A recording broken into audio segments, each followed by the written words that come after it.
Hello viewers, आज मैं जिस मूवी की एक्सप्लेनेशन करने वाली हूँ उसका नाम है यकीन। ये एक रोमांटिक क्राइम और थ्रिलर मूवी है। मूवी की शुरुआत में सिमार और उसकी पति निखिल की कार एक्सीडेंट हो जाती है। हालांकि सिमार को ज़्यादा चोट नहीं आती, लेकिन उसकी पति निखिल गंभीर रूप से घायल हो जाती है। वो पैरालाइज्ड हो जाती है, उसकी चेहरा खराब हो जाती है और उसकी याददाश्त भी चली जाती है। लेकिन सिमार उम्मीद नहीं छोड़ती।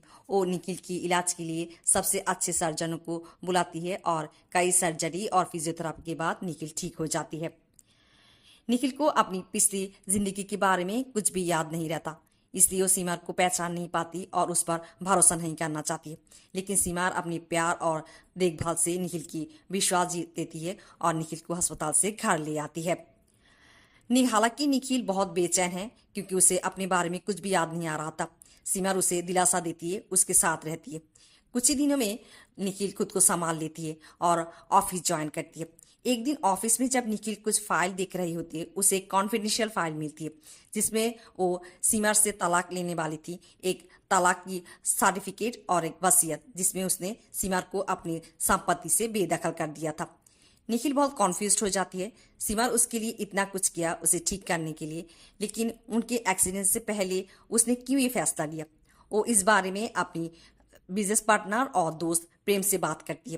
प्रेम उसे ये बताती है कि निखिल ने ये फैसला अचानक ही लिया था, उसे इस बारे में कुछ नहीं बताया। रात को घर आने पर निखिल सिमर से पूछती है कि एक्सीडेंट से पहले उन दोनों की रिश्ता कैसा था। सिमर उसे बताती है कि ऐसा कुछ भी गलत नहीं था। पति पत्नी के बीच जो होती है, निखिल उसे समय नहीं दे पाता, इसलिए सिमर उसके ऊपर गुस्सा थी। बट निखिल को शक होती है। रात में उनको प्रेम की छोटी बहन तानिया, जो निखिल की अच्छी दोस्त है, वो अपने घर डिनर पे बुलाती है। डिनर खत्म करने के बाद जब वो घर चले आ रहे था, तानिया सिमर से चोरी छुप के निखिल से कहती है कि निखिल उसे कल एक जगह पर मिले। अगले ही दिन निखिल तानिया से मिलती है। तानिया उसे बताती है कि दुर्घटना से एक रात पहले उसने तानिया को फोन किया था और उसे ये कहा था कि वो सिमर से तलाक ले लेगी और उसके पास सिमर के खिलाफ कुछ सबूत है। निखिल को कुछ समझ नहीं आ रहा था, क्योंकि उसे कुछ भी याद नहीं था। एक दिन निखिल को अपनी कार में एक पैकेट मिलती है जिसमें उसे सिमर और एक आदमी की अंतरंग पलों की कुछ तस्वीरें मिलती है। इन्हें देखकर वो खुद पर काबू नहीं रख पाती और उससे काफी बुरा लगती है, लेकिन वो सिमर को कुछ नहीं बताती है। वो सिमर से दूर रहना शुरू करती है। सिमर भी ये बात समझ जाती है। एक दिन ऑफिस में उसे अपने सेक्रेटरी से पता चलती है कि एक्सीडेंट से पहले कुछ दिन पहले वो चमनलाल नाम के एक आदमी से मिला था। वो आदमी उसकी बिजनेस के काम के साथ जुड़ा नहीं था और तलाश करने पर उसे पता चलती है कि चमनलाल एक जासूस है। उसकी मुलाकात चमनलाल से होती है। चमनलाल उससे बताती है कि निखिल को सिमर पर शक थी, इसलिए वो मदद के लिए चमनलाल के पास आया था। चमनलाल सिमर की पीछा करती हुई तस्वीरें लेती है जो निखिल को मिला है, और इसी बीच निखिल की एक्सीडेंट हो जाती है और चमनलाल काम बंद कर देती है। ये सुनकर निखिल बेचैन हो जाती है। वो पूरे सच्चाई जानना चाहती और चमनलाल को फिर से काम पर लगा देती है। चमनलाल को ये पता चलती है कि सीमार काबिर नाम के एक आदमी के साथ रिश्ते में थी, जो निखिल और तानिया को बताती है।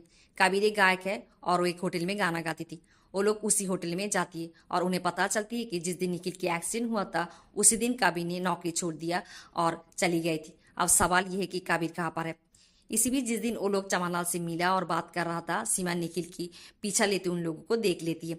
अगले दृश्य में हम ये देखते हैं कि निखिल चुपके से सीमार और काबिर को फोन पे बात करते हुए सुन लेती है। काबिर सीमार से मिलना चाहती है। सीमार पहले तो मना कर देती है, लेकिन आखिरी बार काबिर से मिलने के लिए तैयार हो जाती है।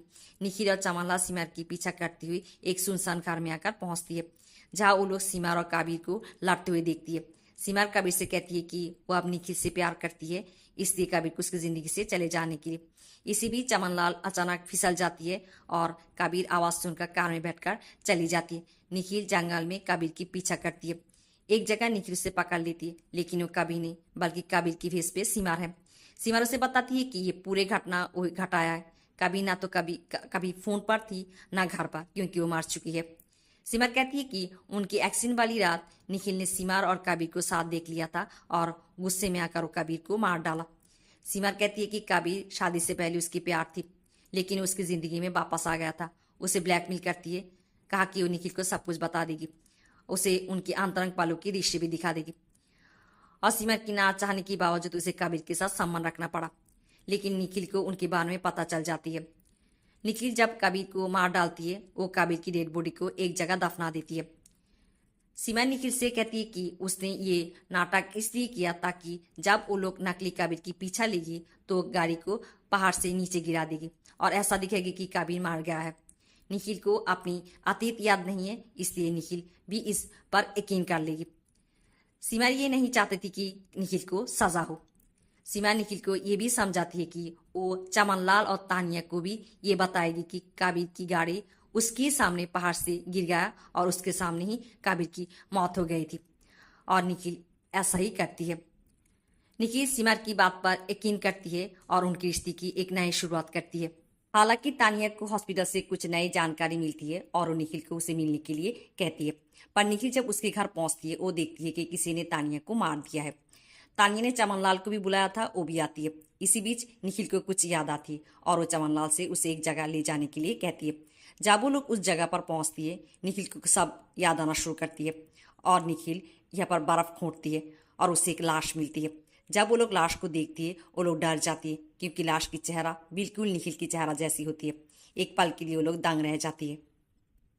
निखिल को समझ चली जाती है कि वो असल में कबीर है और सीमा के साथ उसी की रिश्ता थी और उसे सब कुछ याद आने लगती है। कहानी फ्लैशबैक में चली जाती है। एक रात सीमार और निखिल उसी होटल में आती है जहाँ पर कबीर गाना गाती थी। ये दिख रहा था कि उन दोनों की रिश्ता उतनी अच्छी नहीं है। रात को घर लौटते समय सीमार और निखिल की झगड़ा हो जाती है। निखिल सीमार को बारिश में सड़क पर कार से उतार देती है। कबीर सीमार को रास्ते पे मिलती है, उसे घर ले आती है। सीमार उसे बताती है कि निखिल ने कभी भी उसकी भावनाओं की कदर नहीं किया, वो तो बस एक करोड़पति बिजनेस में निखिल की पत्नी बनकर रह गई है। और इसी तरह कबीर और सीमार की जान पहचान और मुलाकात शुरू होती है। दोनों के बीच प्यार हो जाती है, काफ़ी नज़दीक चली जाती है और ये सब कुछ निखिल की पीठ पीछे होती रहती है। दूसरी तरफ निखिल को एहसास होती है कि सीमार उसे नजरअंदाज करने लगी है और वो भी अब सीमार के दिल जीतना चाहती है। और जब निखिल होटल की मैनेजर से बात कर रही होती है, कबीर उसकी बातें सुन लेती है और उसे लगती है कि निखिल खुद को बदलना चाहती है। कबीर को बुरा लगती है, उसे निखिल और सीमार के बीच नहीं आना चाहिए था। वो सीमार से रिश्ता तोड़ना चाहती है। सीमार इस बात पर राजी नहीं होती।